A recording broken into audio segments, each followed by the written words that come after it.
Mm-hmm. serendipitously I'd heard, because it was a trilogy of short stories by Black writers, Maya Angelou, John Henry Clark, and Richard Wright.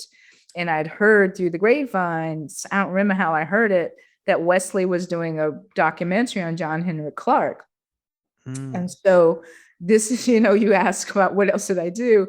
The writers knew somebody. I think Wesley he was shooting the movie. I think not Money Train. It was Money Train with Jennifer Lopez, and we went down to the set in LA of the subway Mm-hmm. set to meet up with Wesley, because again, as anybody it's like if you could navigate around the agents, and I think Mm-hmm. I don't know who he was with. He might have been at CAA at the time to just, talk to him. So it was really, they were like, we're going to get you down there, just talk to him, just, just say you went to purchase and ask him if he'll do this. So I did, they found, got me down there, sort of like, here, talk to Wesley and ask him, will he do this? And to his credit, he said yes. To his credit, he said yes, because it was like at HBO, it was like, the broomstick thing, the bring me the witch's broomstick and we'll, take Kansas. So it's like, bring me Wesley Snipes, we'll make this movie. And so it was almost a dare, I think. I don't think they thought I could do it, or. But he said yes, and that's what got us the green light. Wesley and Danny agreeing to be on camera as well, and not just executive producer.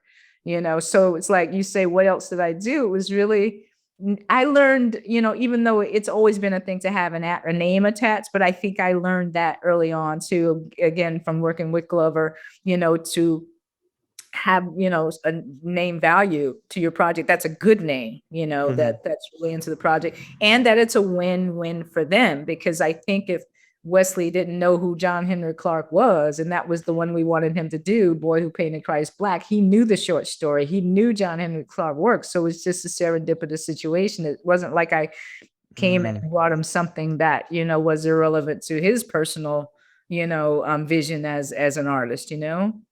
Yeah, yeah, absolutely. So again, it comes back to that question of like personal connections, knowing who likes what and who dislikes what. And then also you wound up making two other movies with Danny, and they were both westerns.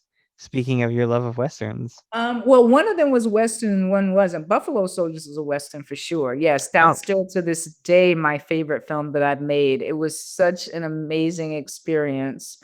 Um, just to tell this story, about the West. I caught some flack in hindsight about, I didn't realize I was catching flack. That's another thing that'll happen to you out here sometimes. You won't know you're catching flack. And so, for hiring a white male director on it. mm, But I would do it again because of this particular director. He was really good, Charlie Hayde. mm-hmm, Charlie Hayde, people know him for his Renko from Hill Street Blues, but he's such a great director.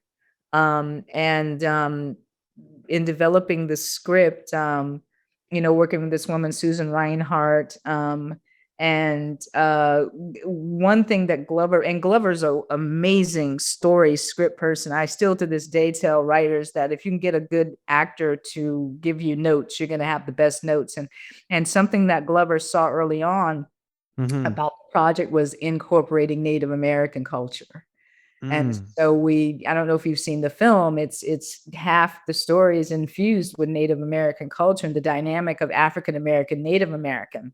And that mm-hmm. was so insightful at that time. And still to this day, I don't know that anybody's made that connection. And I thank God for Amazon. It's on DVD. I don't know if anybody's like what do you call it, a Netflix or Amazon Prime is streaming it, but it's such a great film. It's a really, really good film.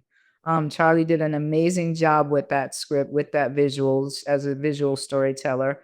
And it is it's a Western. It's through and through, Western. Right. That's incredible.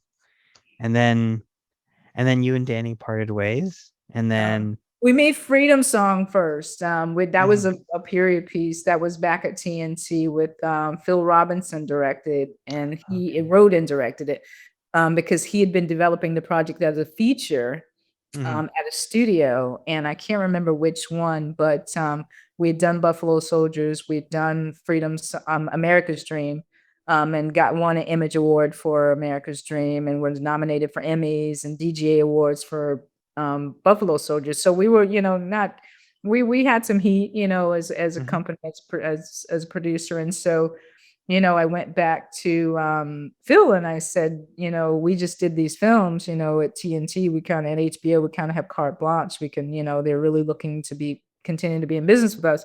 Mhm. And so I think his project got put into turnaround from the studio. And I said, would you Mm. be interested in making it as a TV film? I think, I can't speak for them, but I think they do it. So I did make the call to TNT and they were like, what time can he be here? Basically, like, are you kidding me? We would love to be in business with him. Again, if Danny wants to do it. Mhm. Um, Mhm. and so that's how, that happened, is again connecting dots, and as much as, the tangible producing, it's a relationships again, building relationships and having an eye for material, Mhm. boy.